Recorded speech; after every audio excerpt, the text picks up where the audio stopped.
السلام علیکم ورحمۃ اللہ وبرکاتہ۔ حضرت موسیٰ اشعری رضی اللہ عنہ فرماتے ہیں کہ ہم ایک مرتبہ سمندر میں سفر کر رہے تھے، سمندر کے موجوں میں اترے ہوئے تھے، ہمیں تھوڑی سی بلندی محسوس ہوئی لیکن کوئی جزیرہ نظر نہیں آیا۔ ہم نے ایک پکارنے والے کی آواز سنی جو یہ کہہ رہا تھا کہ اے کشتی والو رک جاؤ، تمہیں ایک بات بتانی ہے۔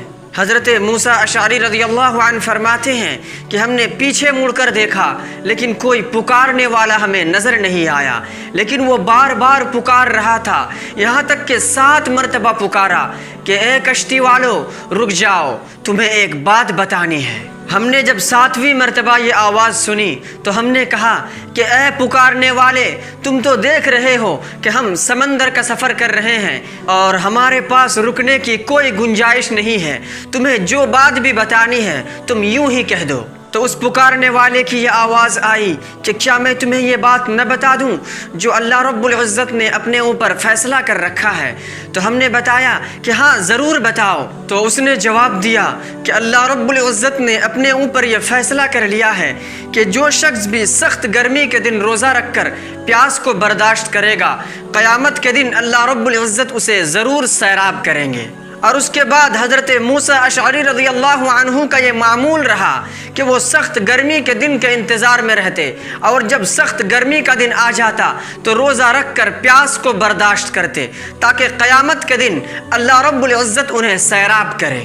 آج کل ہم بھی سخت گرمی میں روزہ رکھ رہے ہیں اور گرمی کا یہ عالم ہے کہ صبح ہی سے گلا خشک ہو جاتا ہے، آواز لڑکھڑانے لگتی ہے، جسم نڈھال ہو جاتا ہے۔ اور شش تو یہ ہے کہ گرمی کے زمانے کا روزہ واقعی بہت مشقت والا روزہ ہے، لیکن یاد رکھا جائے اور اس بات کو خوب اچھی طرح یاد رکھا جائے کہ یہ مشقت اور پریشانی تو ختم ہو جائے گی لیکن اس کا جو اجر و ثواب ہے وہ ہمیشہ کے لیے باقی رہ جائے گا۔ حضرت علی کرم اللہ وجہہ فرماتے ہیں کہ مجھے گرمی کے دن میں روزہ رکھ کر پیاس کو برداشت کرنا دنیا اور دنیا کی تمام چیزوں سے زیادہ محبوب ہے۔ اور آج بھی اس جہاں میں اللہ کے ایسے ولی موجود ہیں جو گرمی کے روزے کو اپنے لیے سعادت اور خوشبختی سمجھتے ہیں۔ میں نے ایک شخص کو دیکھا جس کے گھر پر اے سی لگے ہوئے تھے لیکن وہ اے سی بند تھا۔ میں نے ان سے ادباً گزارش کیا کہ حضرت آپ اے سی کیوں نہیں چلا رہے ہیں؟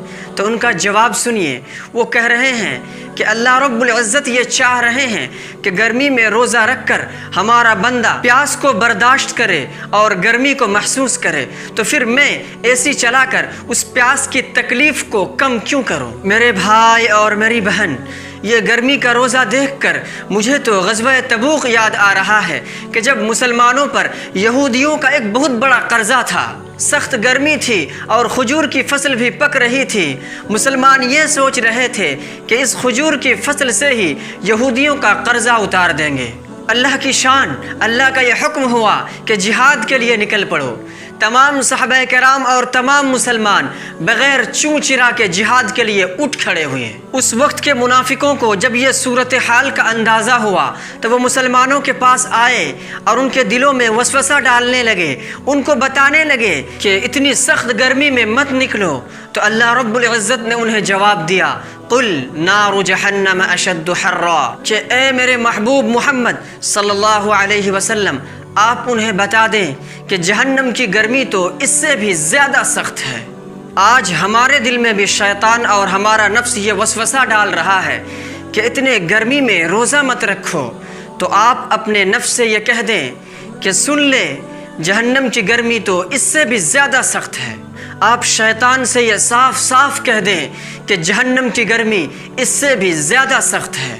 آپ ذرا غور تو کیجئے کہ اگر آج 16-17 گھنٹے بھوک اور پیاس کو برداشت کرنے کے بدلے میں قیامت کے دن دھوپ اور تپش سے ہمیں نجات مل جائے، اس 16-17 گھنٹے پیاسے اور بھوکے رہنے کے بدلے میں حوض کوثر کا پانی مل جائے تو یہ سودا کتنا سستا سودا ہے۔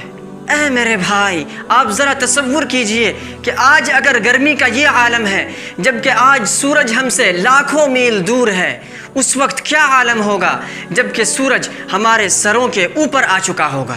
آج کی گرمی سے بچنے کے لیے تو ہم پنکھے، کولر اور اے سی کا انتظام کر رہے ہیں، لیکن کیا ہم اس گرمی سے بچنے کے لیے کچھ تیار کر رہے ہیں؟ یاد رکھیے، یہی روزہ رکھنا اور اسی گرمی میں روزہ رکھنا ہمیں قیامت کے دن گرمی سے بچائے گا، اور آج کے دن اس گرمی میں پیاس کو برداشت کرنا ہی ہمیں قیامت کے دن سیرابی دلائے گا۔ سو آئیے آج ہم پورے ایمان و یقین کے ساتھ اللہ کے لیے روزہ رکھتے ہیں اور اللہ سے یہ دعا کرتے ہیں کہ اے میرے رب، اے میرے پروردگار، ہم آپ کے لیے روزہ رکھ رہے ہیں، آپ ہمارے اس روزے کو آسان فرما کر قبول بھی فرما لیجئے۔